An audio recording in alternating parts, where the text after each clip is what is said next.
Kadambari silks లో కళ్యాణ గమనీయం cell మార్చి 6 నుండి 19 వరకు ప్రతి 15,000 బ్రైడల్ సారీస్ కొనుగోలుపై ఒక గోల్డ్ కాయిన్. ఇప్పుడు సమయం తెల్లవారుజామున 6:15 అయింది. కరెక్ట్గా నేను ఇదే సమయానికి రాయవరం దగ్గర మార్కాపురం దగ్గర జరిగిన ఘోర రోడ్డు ప్రమాదంలో బస్సు ప్రస్తుతం నా వెనకాల ఉంది. ఇదంతా కూడా పూర్తిగా దగ్ధమైపోయిన తర్వాత 14 మంది సజీవ దహనం అయిపోయిన తర్వాత బస్సు పరిస్థితి చూడొచ్చు. రోడ్డు పక్కన దీన్ని పక్కన పెట్టేశారు ట్రాఫిక్ క్లియర్ చేయడానికి. అయితే ఏం జరిగింది అనేది ప్రత్యక్ష సాక్షులు అలాగే పోలీసులు ఇచ్చిన ఇన్ఫర్మేషన్ ప్రకారం ఇక్కడ ఒక్కసారి డ్రైవర్ యాక్సిడెంట్ జరిగిన తీరును ఒకసారి గమనిస్తే ఆ కర్వ్లో గుద్దిన విధానం చూస్తే బస్సు డ్రైవర్ ముందు ఉన్న భాగం కూడా ఎక్కడా కూడా అది వచ్చి టిప్పర్ని ఢీ కొట్టలేదు. కావాలంటే టిప్పర్ని ఢీ కొట్టింది అంటే బస్సుకి సైడ్ అంటే మనము బస్సు దిగే గేట్ ఉంటుంది, ఆ గేట్ సైడ్ నుంచి వెళ్ళి టిప్పర్ ఆయిల్ ట్యాంకర్ని ఢీ కొట్టడం, అక్కడి నుంచి ఫైర్ అయిన తర్వాత మొత్తం అంతా బస్సు అంతా కాలిపోవడం ఇవన్నీ కూడా చూస్తున్నాం. మొత్తం బాడీ మాత్రమే మిగిలింది.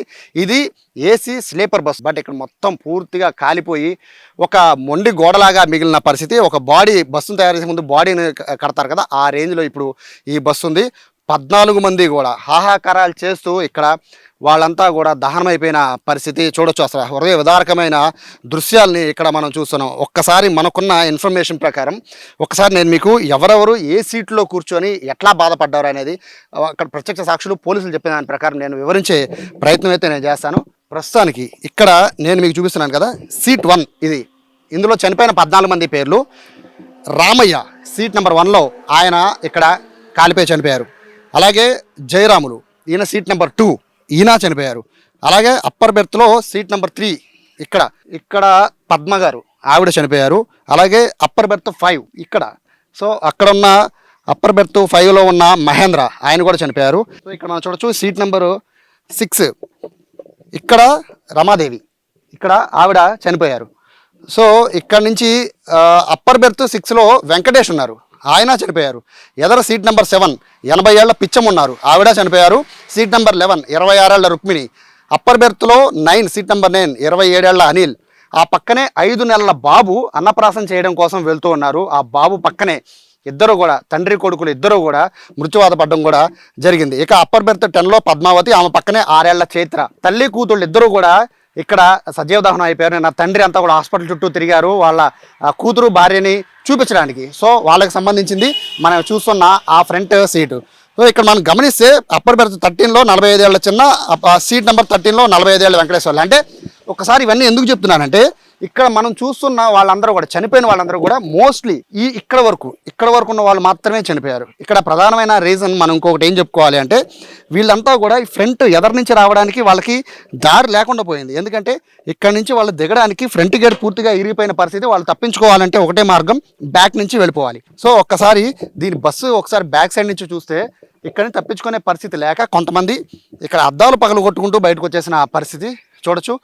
పూర్తిగా ఉన్న వాళ్ళు ఉన్నంత వరకు అద్దా పగలు కొట్టుకుంటూ వెళ్ళిపోయారు. కానీ ఇక్కడ ఇంత పెద్ద స్లీపర్ బస్సు ఉన్నా కూడా ఇక్కడ ఎగ్జిట్కి సంబంధించిన పెద్ద విండో ఏదీ లేదు, అన్ని చిన్న విండోస్ మాత్రమే ఉన్నాయి. సో ఎవరో తప్పించుకోవడానికి కూడా స్కోప్ లేకుండా పోయింది. ఇంత చిన్న వాటిలో నుంచి దూకి తప్పించుకున్నారు అంటే వాళ్ళు తప్పించుకున్నా కూడా ఎంత తీవ్ర గాయాలయ్యాయో ఒకసారి మనం అర్థం చేసుకోవచ్చు. అయితే ఇక్కడ నుంచి నేరుగా వచ్చిన వాళ్ళు వచ్చినట్టు ఏం చేశారు అంటే ఈ మధ్యకాలంలో చూపిస్తున్నాం కదా, ఎగ్జిట్ గేట్ ఒకటి ఉంటుంది ప్రతి బస్సుకి కూడా, ఆ ఎగ్జిట్ గేట్ ఇది. సో ప్రస్తుతం ఇదే ఎగ్జిట్ గేట్ నుంచి మొత్తం అంతా కూడా ఈ బ్రతుకున్న 23 మంది అలాగే ఈ చనిపోయిన 14 మంది తప్పించుకోవడానికి ప్రయత్నం చేశారు. బతికున్న వాళ్ళంతా కూడా 23 మంది ఇటు నుంచి దూకేసిన పరిస్థితి. సో ఎక్కిన వాళ్ళు ఎక్కినట్టు ఇటు నుంచి ఉన్నవాళ్ళు చూసిన వాళ్ళు వెనకాల ఆర్టీసీ బస్సు ఒకటి అయింది, అందులో ఉన్న వాళ్ళందరూ కూడా ఉన్నవాళ్ళు ఉన్నట్లు లాగేశారు. కానీ బ్రతుకున్న వాళ్ళ వరకు ఓకే. కానీ చనిపోయిన వాళ్ళు ఎందుకు చనిపోయారు అంటే ఫ్రంట్ దారి లేదు దిగడానికి. అక్కడి నుంచి నెమ్మదిగా పొగ స్టార్ట్ అయింది. వాళ్ళకి అర్థమైపోయింది ఏంటంటే ఇమీడియట్గా మనం వెనక నుంచి వెళ్ళిపోవాలి అని. కానీ వాళ్ళందరూ కూడా ఇటు నుంచి దిగడానికి అందరూ ఒకే దగ్గరికి రావడంతో దిగడం కూడా చాలా కష్టమైపోయిన పరిస్థితుల్లో 14 మంది కూడా లోపల ఊపిరాడక పొగతో చనిపోయిన పరిస్థితి. ఆ తర్వాత వాళ్ళు ఒక్కసారిగా ఫైర్ అయిపోవడం, కేవలం 5 నిమిషాల వ్యవధిలో బస్సు పూర్తిగా మంటలు అంటుకోవడంతో చూడొచ్చు వెనక కూడా పరిస్థితి ఎట్లా ఉందో. ఆ బస్సు ఒక్కసారిగా కిందకి పడి ఢీ కొట్టడంతో బస్సు పల్టీ కొట్టింది. దీంతో దిగడానికి కూడా చిమ్మ చీకటి పొగ ఒక్కసారిగా రావడంతో ఎవరికి ఏమీ కనబడలేదు. ఒకసారి కింద చూడొచ్చు వీళ్ళందరి బట్టలు, వీళ్ళందరూ కూడా ఊరు వెళ్ళడానికి రకరకాల కారణాలతో వాళ్ళు ఊర్లు వెళ్ళారు, తిరిగి వాళ్ళ సొంత గ్రామాలకు వస్తున్నారు. కొంతమంది పిల్లలకి హాలిడేస్ కాబట్టి కొంతమంది పిల్లలు హాలిడేస్ తీసుకెళ్ళడానికి వెళ్తున్నారు. అందరి బ్యాగులు బట్టలు ఎట్లా ఉన్నాయో చూడొచ్చు. చూస్తుంటేనే హృదయం ద్రవించిపోతున్న పరిస్థితి కనబడుతోంది. వాళ్ళకి సంబంధించిన మొత్తం అన్ని వస్తువుల్ని కూడా పూర్తిగా వదిలి ప్రాణాలకు అరచేతిలో పెట్టుకుని అందరూ కూడా పైనుంచి కిందకు దూకేసిన పరిస్థితి.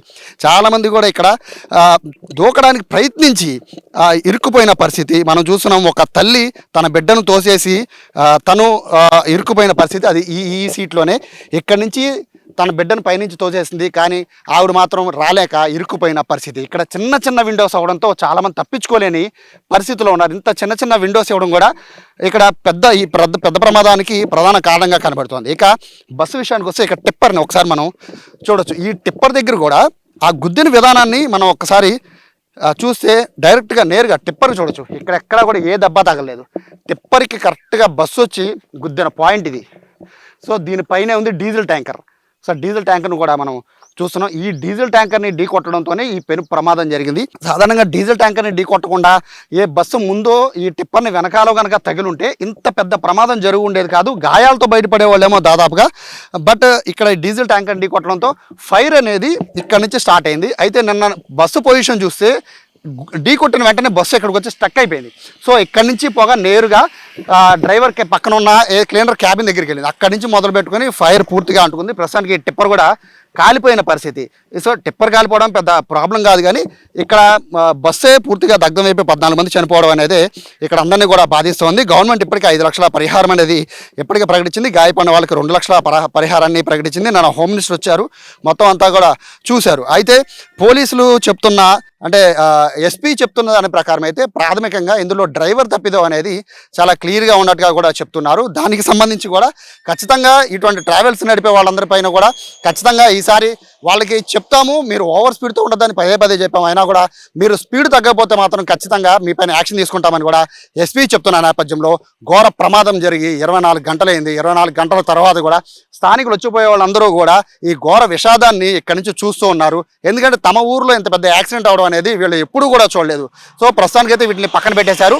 దాదాపుగా 14 మంది చనిపోయారు, 23 మంది ట్రీట్మెంట్ తీసుకుంటున్నారు. అందుట్లో ఒక 2-3 పరిస్థితి కొంచెం విషమంగా ఉన్నట్టు చెప్తున్నారు. ఉన్న వాళ్ళందరినీ కూడా ఇక్కడ ఒంగోలు హాస్పిటల్కి, కొంతమందిని గుంటూరు హాస్పిటల్ కూడా తరలించినట్టుగా చెప్తూ ఉన్నారు.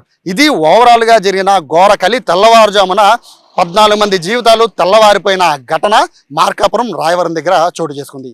కెమెరా పర్సన్ వినయ్తో సాయి, సుమన్ టీవీ, మార్కాపురం నుంచి.